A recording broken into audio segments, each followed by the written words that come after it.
How do you encourage good penmanship and accurate spelling? The answer is transcription.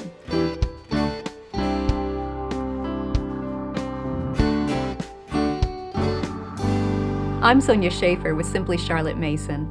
Today I want to explain a practice that will help your student develop handwriting fluency, practice beautiful penmanship, encourage correct spelling, and feed your child's mind with worthy ideas.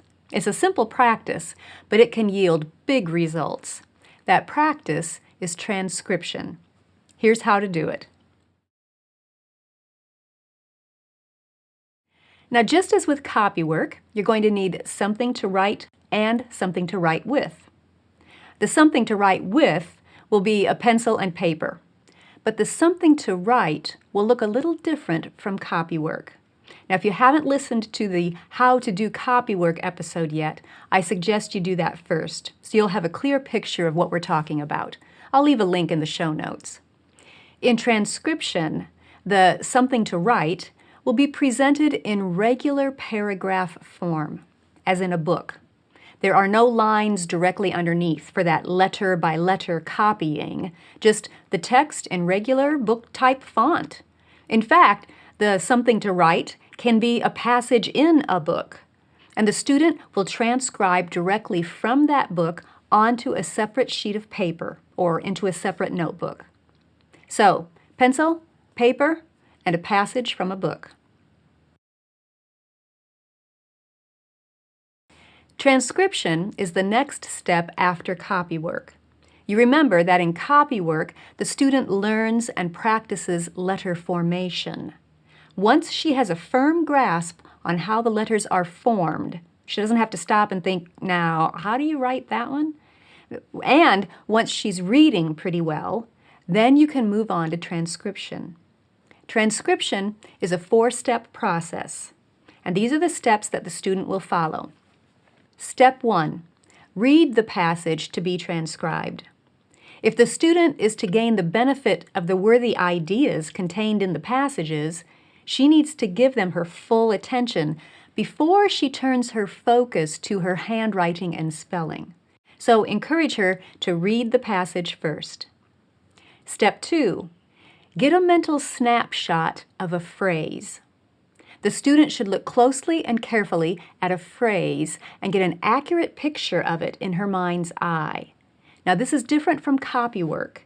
You remember, in copywork, the student goes letter by letter, forming the strokes and trying to make her strokes look just like the model. But over time, rather than copy letter by letter, the student will transition to copying word by word. If you watch her eyes, you'll be able to see which she's doing. Is she looking at one letter and then writing that letter and then looking back at the next letter and writing it? Or is she looking at more than one letter or several letters and writing all of them before she looks back? Or is she writing a whole word before she looks back? If so, she's ready for transcription. In transcription, the student begins to elongate that mental snapshot. Once she's comfortable with doing one word at a time, try having her look at a 2-word phrase and getting a picture of those 2 words in her mind. Once she's comfortable with that, move to a 3-word phrase, and so on. However long that phrase is, the student gets a mental snapshot of it and then moves to step 3. Step 3 is write that phrase without looking back. Now the student tries to hold that mental snapshot in her mind long enough to accurately and beautifully write the phrase in a different place. She's not trying to match letter size or letter formation now. She's simply practicing good penmanship and accurate spelling. Step 4. Check your work. After writing the phrase, the student should look back at the original text and compare it to what she wrote. She should look for any inaccuracies, including punctuation and capitalization, and correct them before moving on. Then she repeats steps 2 through 4 for the rest of the passage, Get the mental snapshot of the next phrase, write that phrase without looking back, check your work. Next snapshot, write it, check it, and so on. When she finishes transcribing the passage, you take a look. Just as in copywork, if she transcribed the passage correctly and neatly, she's done. If, on the other hand, she was sloppy or inaccurate, she has to do it again until it's right. That natural consequence is pretty effective at encouraging the student to develop the habits of full attention and best effort. Transcription is a practice that can easily be leveled up or down to fit your child best.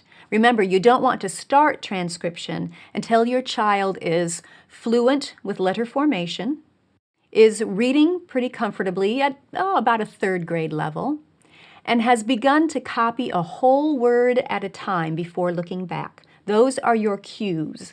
If your student is struggling with transcription, you might want to level back to the copywork stage and work on those 3 fundamental skills. The Hymns in Prose copybooks will walk the student through the transition from copywork to transcription, and they're available in both print and cursive. One way you can level up or down transcription is by adjusting the length of the passage that you assign to be transcribed. Short lessons with full focus are the best way to set up and reinforce those crucial habits of attention and accuracy. So start short, maybe just an 8 or 10 word sentence at a time, but insist on best effort for those few phrases.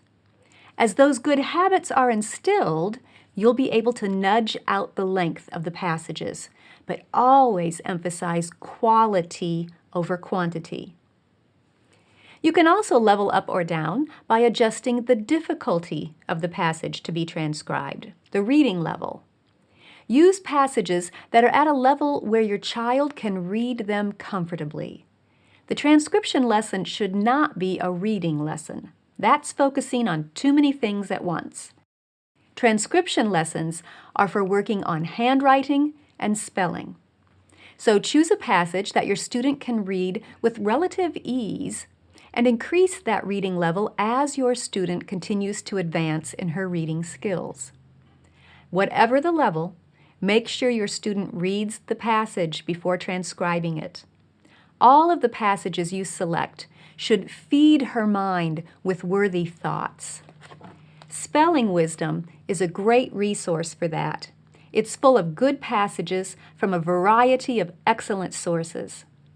We recommend using the first half of Book 1 for transcription. Another way to level your student up in transcription is by looking at how long of a phrase she's capturing in each mental snapshot. Start with a 2-word phrase.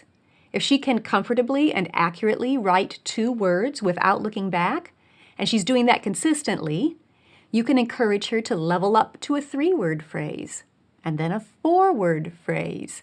She's working on an important habit, the habit of looking at how words are spelled as she reads. Many students will do this leveling up automatically as they become fluent and as their mental storehouses of word spellings continue to grow.